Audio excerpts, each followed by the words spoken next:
welcome back to Two Little Crows Homestead. Shelly here. How y'all doing? Today I'm going to make an earache oil. This is kind of the year that I've been studying herbs and tinctures and salves and learning about everything that's on our property that you can grow and that grows wild, that you can use for food and forage and medicinal stuff. So today we're going to make an earache oil out of dried mullein and garlic. So this is the mullein that I picked. I still have that tincture processing or whatever in our pantry, but I picked this a while back and dried several bundles of this, and it's completely dry. When you're making an oil infusion of any kind, you need to be working with, or from what all I've read, because trust me, I'm not an expert on any of this, but from what I've read, you need to work with dry plant matter as opposed to fresh plant matter that you would put into a tincture. Dry plant matter doesn't have a water content, so it's not going to, when it gets with the oil, it's not gonna be like, a lot of bacteria happening. So you want to work with dry plant matter. And I'm just cutting this off just like this.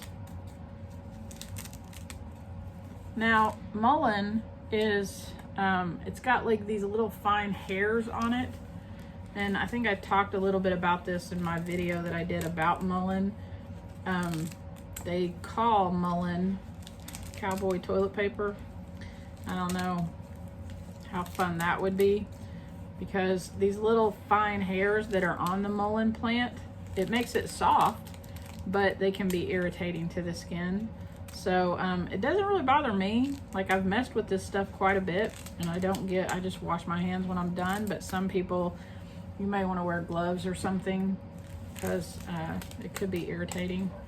So I'm just cutting these off in little pieces like this. So see,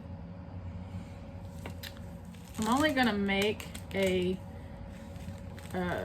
pint jar of this, because you only need like drops when you're using it for an earache. So I'm not gonna need a lot of it. However, when this is done, I'm probably gonna make some little jars or some smaller jars to give to my daughters for their kids, so they can use it for them if they ever get earaches. Almost done. I'm sure that's plenty. So I have it chopped up.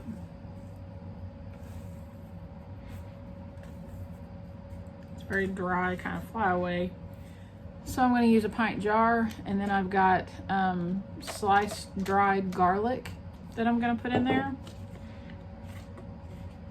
So garlic, as many of you probably already know, garlic has a lot of antibacterial, antimicrobial, anti-inflammatory properties.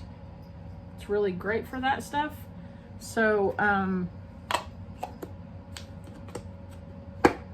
that's why we're putting garlic in here.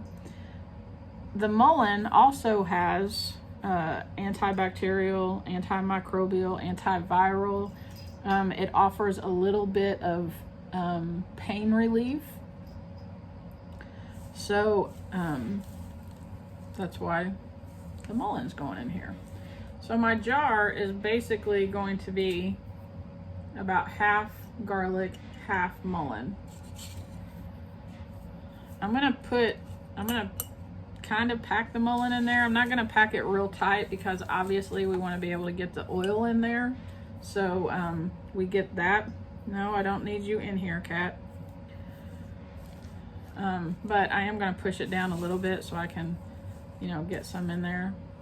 There's a random piece of garlic. And again, I'm using dry matter. My garlic is dried, my mullein is dried, and I've got about half a jar garlic, half a jar mullein. All right. And then the oil that I'm going to use is 100% pure avocado oil. Avocado oil has a less likelihood of going rancid.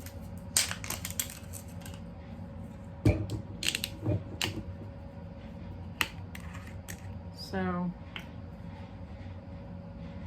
and I'm going to fill this up to the top. It doesn't have to be exactly at the top, but I'm going to fill it up to the top.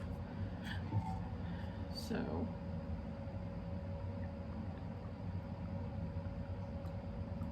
my cat is right here next to me, and she thinks she's going to get up on the table and mess with all this dry plant matter because that's how she is. Sassy, no. Sassy, back up, girl, back up.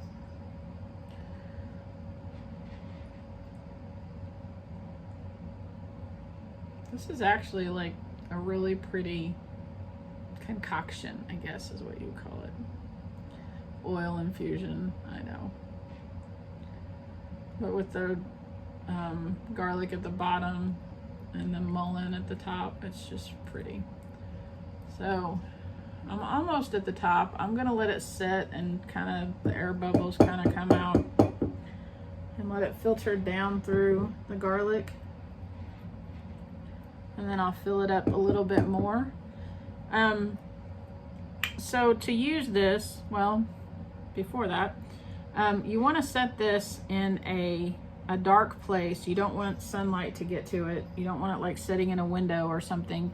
You want to set it in a dark place.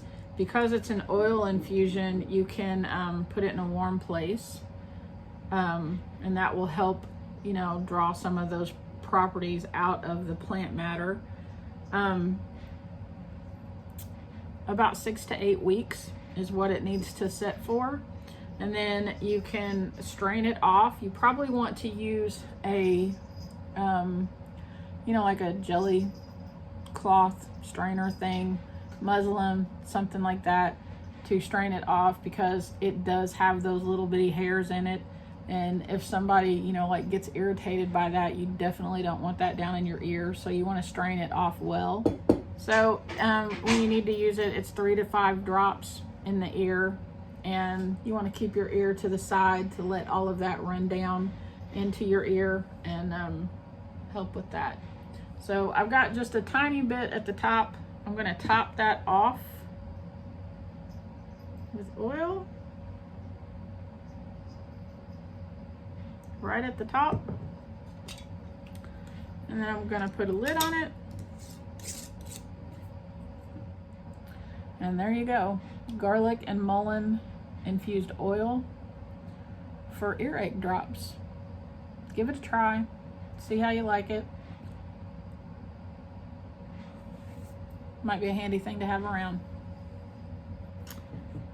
Anyway, I hope you all have a fantastic Labor Day weekend. Our Labor Day weekend is turning out to not be work free because anytime we have a long weekend around here, we've got a lot of stuff to do. So I've been making spaghetti sauce, and I had to make some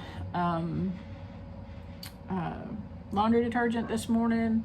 I've been working out in the garden. I've got potatoes I gotta get dug up, all of that kind of stuff. So yeah, I hope you all have a long, restful Labor Day weekend. And oh yeah, don't forget, we've got coming up in October the Kentucky Sustainable Living, Homesteading, and Preparedness Festival. Y'all, there's going to be so many amazing speakers there. You need to come out and see it. It's a free festival, Saturday and Sunday. We do have some classes on Friday that you have to pay for those classes. There's a homestead medical class and a guild class, like how to make plant guilds. So those classes are pay classes on Friday, and the actual festival starts on Saturday. go check it out on the website. If I start naming people, I know I'm going to forget people, but there's going to be tons of people there. We're going to have a hog processing and a chicken processing that you'll be able to see. There's going to be a lady there teaching about homestead dairy, like the type of cow to pick and all of that kind of stuff. Oh my gosh, what else? Solar stuff and how to build community. Matt and Gabby from Homestead for a Living, we interviewed them last night and did a live video. Gabby's going to be talking about making money off of your homestead. Matt's going to be talking about how to build a food forest. They're also, them along with Billy, Billy from Permapasture Farm will be there, and they're all going to be sharing their book, Scrapsteading. You'll be able to get a copy of it there and probably get it signed as well. Y'all just come out. There's going to be tons and tons and tons of people there for you to connect with and learn from, and just start getting your feet wet in homesteading and preparedness. So yeah, check it out, KentuckySustainableLiving.com. You can get all the info there, and I hope you all have a fantastic weekend. Talk to you later. Bye. Yeah, God bless you. Have a great day.